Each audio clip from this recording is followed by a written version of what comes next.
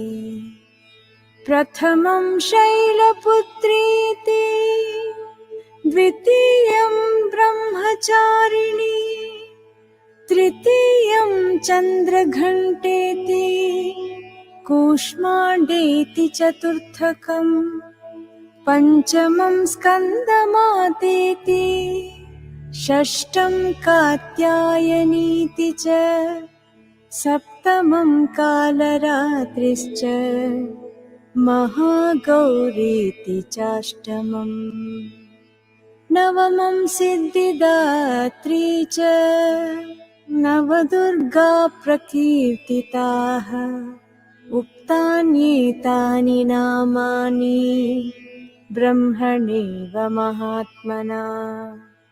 अग्निना दह्यमानस्तु शत्रुमध्ये गतोरणे विषमे दुर्गमे चैव भयार्ताः शरणं गताः। न तेषां जायते किञ्चित् अशुभं रणसङ्कटे नापदं तस्य पश्यामि शोकदुःखभयं नहि। येस्तु भक्त्या स्मृता नूनं तेषां सिद्धिप्रजायते। प्रेतसंस्थातु चामुण्डा वाराही महिषासना। ऐन्द्रिगजसमारूढा वैष्णवी गरुडासना माहेश्वरी वृषारूढा कौमारी शिखिवाहना। ब्राह्मी हंससमारूढा सर्वाभरणभूषिता नानाभरणशोभाढ्या नानारत्नोपशोभिताः। दृश्यन्ते रथमारूढा देव्यः क्रोधसमाकुलाः शङ्खं चक्रं गदां शक्तिं हलं च मुसलायुधम् खेटकं तोमरं चैव परशुं पाशमेव च कुन्तायुधं त्रिशूलं च शाङ्घमायुधमुत्तमम्।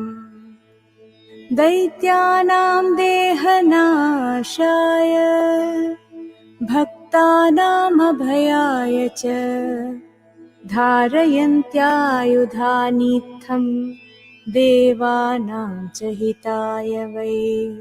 महाबले महोत्साहे महाभयविनाशिनी त्राहि मां देवि दुष्प्रेक्ष्ये शत्रूणां भयवर्धिनी। प्राच्यां रक्षतु मामैन्द्री आग्नेयाम् अग्निदेवतां दक्षिणेवतु वाराही नैऋत्यां खड्गधारिणी प्रतीच्यां वारुणी रक्षे वायव्यां मृगवाहिनी उदीच्यां रक्षकौबेरी ईशान्यां शूलधारिणी। ऊर्ध्वं ब्रह्माणि मे रक्षे अधस्ताद्वैष्णवी तथा एवं दश दिशो रक्षे चामुण्डा शववाहना। जया मे चाग्रतहस्तातु विजयास्तातु पृष्ठतः अजिता वामपार्श्वे तु दक्षिणे चापराजिता।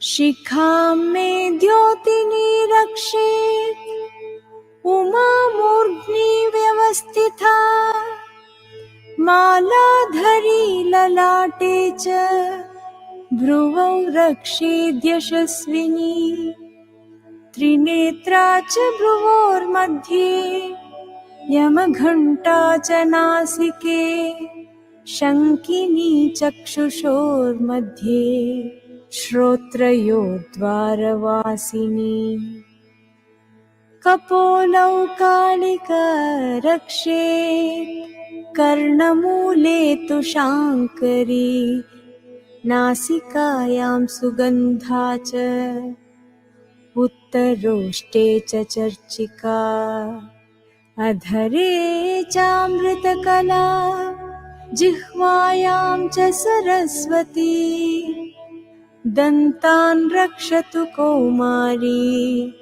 कण्ठमध्ये तु चण्डिका घण्टिकां चित्रघण्टा च महामायां च तालुके कामाक्षी चिबुकं रक्षेत् वाचं मे सर्वमङ्गला ग्रीवायां भद्रकाली च पृष्ठवंशे धनुर्धरी नीलग्रीवा बहिः कण्ठे नलिकां नलकूबरी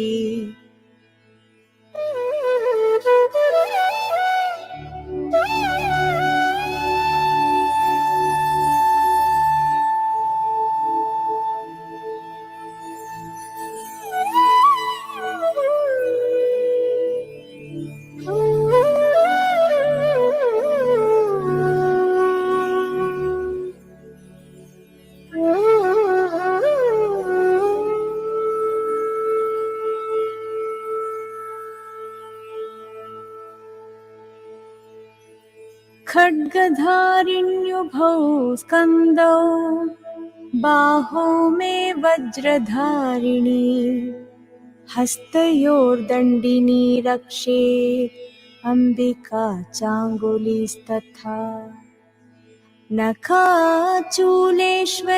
रक्षेत् कुक्षौ रक्षेन्नलेश्वरी स्तनौ रक्षेन्महालक्ष्मी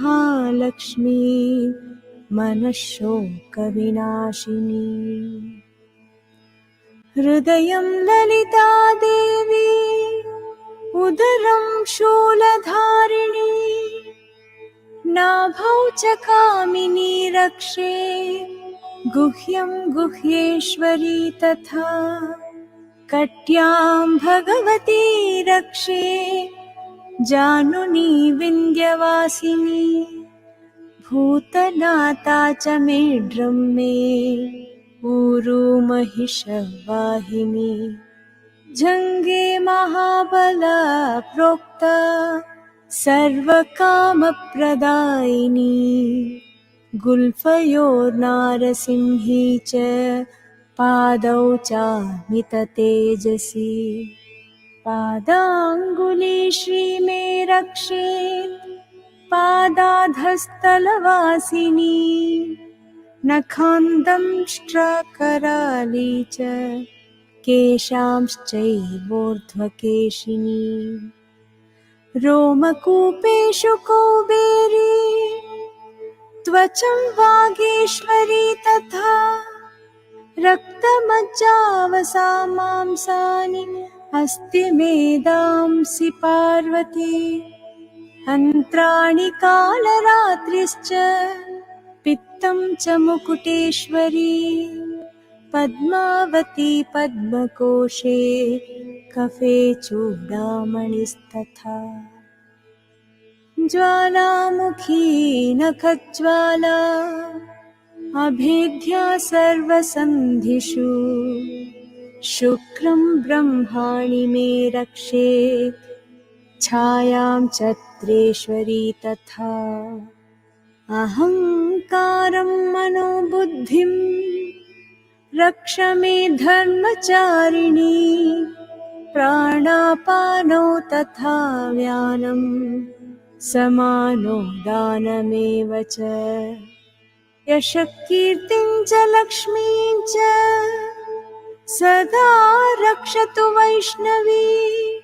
गोत्रमिन्द्राणि मे रक्षेत् पशून् मे रक्ष चण्डिके।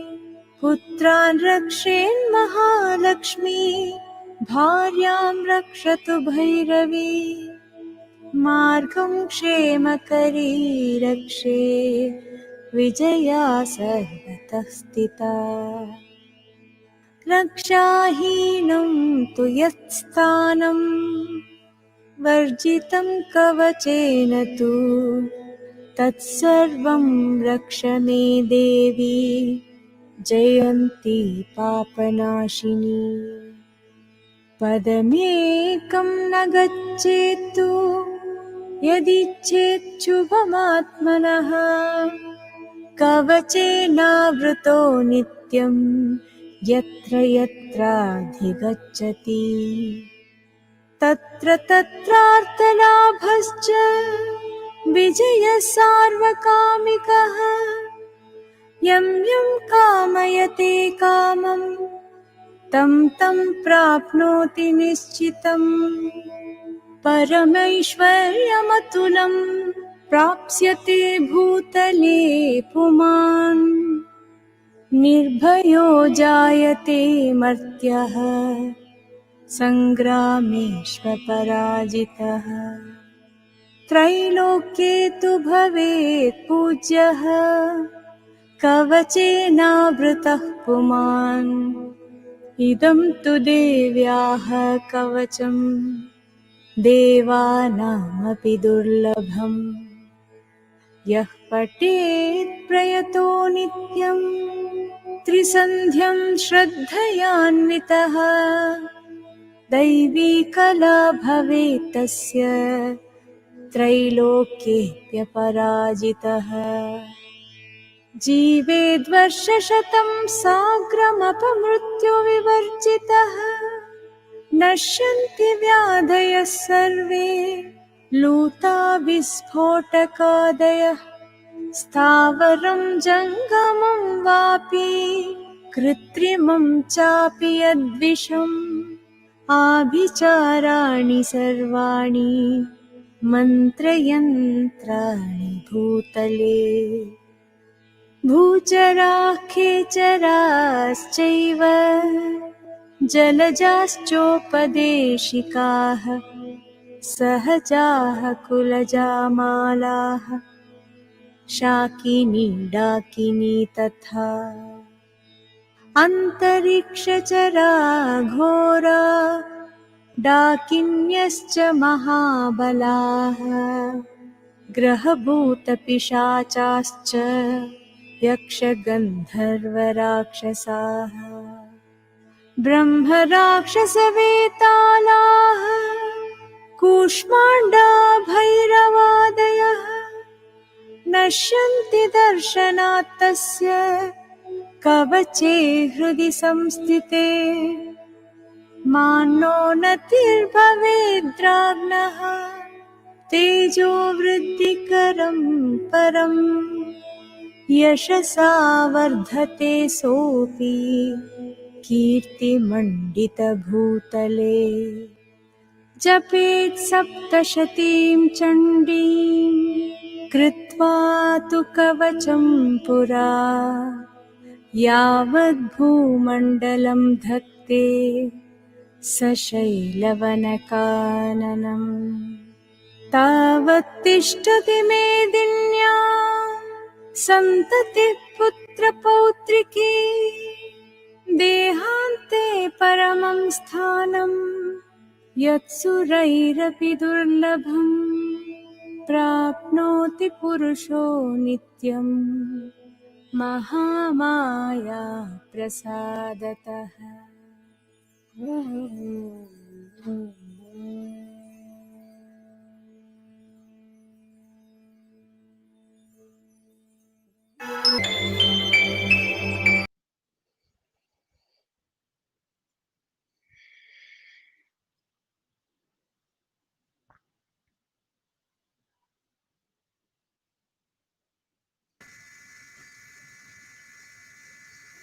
Aditya, before we end this session, is there any message that you would like to share to the viewers?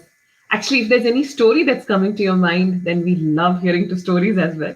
Okay. Stories from Puranas, anything that. Okay. So I can tell you one story from the Mahabharata. Okay. So this comes in the Shanti Parva Mahabharata, and this is a story about Krishna and Shiva. So I don't know whether you have known this story. So, but this will be, I think, will be an interesting story. So when Krishna was asked by his wife Rukmini for a boon, then Krishna said, "Okay," and then Rukmini said, "I want someone like you as my son, somebody exactly like you as my son."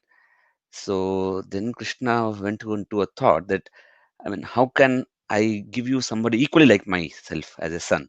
I'm like, there can be nobody like me. This is only, I'm the unique. So I can, how can I get somebody exactly like myself? So he was not sure how to give this boon. And then he was told by some rishi that you go and pray to Shiva, and then he can grant this wish. So then Krishna goes, and then he goes to the near the Kailash, and then there he starts. First of all, he doesn't know how to even pray to Shiva, because he has Krishna as such. I mean, he's the supreme God himself, so he doesn't know how to pray. Then there was a rishi who told him that, I think for the Chevan rishi, who told him how to pray to Shiva. He described all the mechanisms of how to pray to him, and then Shiva chants the Shiva Sahasranam. So it was. The Mahabharata is famous for the Vishnu Sahasranam, which also comes in Shanti Parva, and which is chanted by Bhishma. But this is a Shiva Sahasranam, which is chanted by Krishna, and and then he chants this Shiva Sahasranam, and then Shiva is pleased, and Shiva and Parvati both come there, and then they bless Krishna, and then they give him all the boons apart from this boon which he's specifically looking for. They give him many other boons as well, and that's what how the story concludes. Then, so it's a very interesting story that you normally not heard of this much. At least I was also very surprised when I read about the story.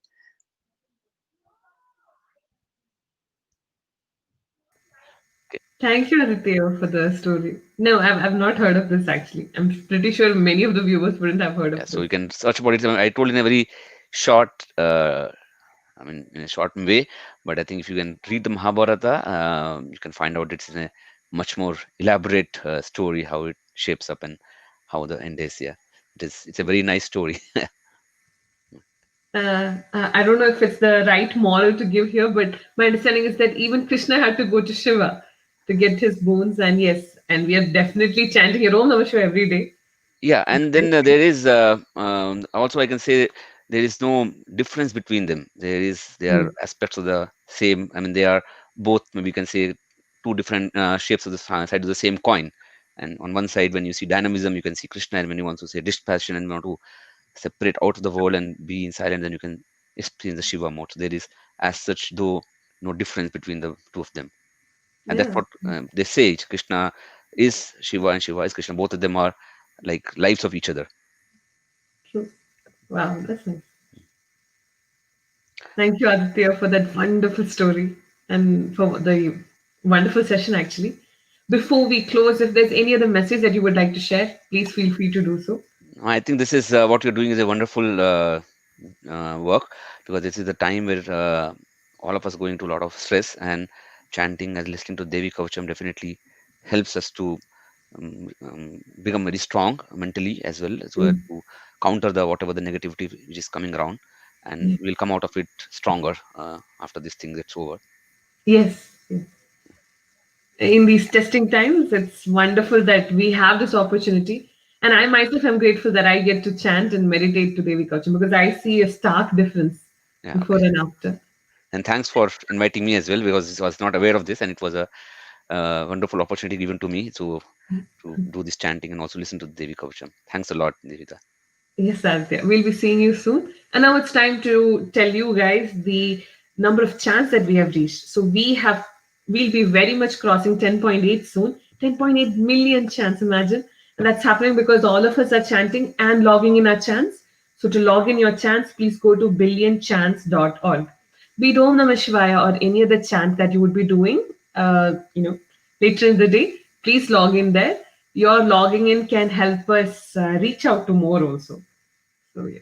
If you would like to come and support OVBI, then please do that. Please just reach out to us. We are a fun team here, and we have so many amazing projects that we keep doing all the time.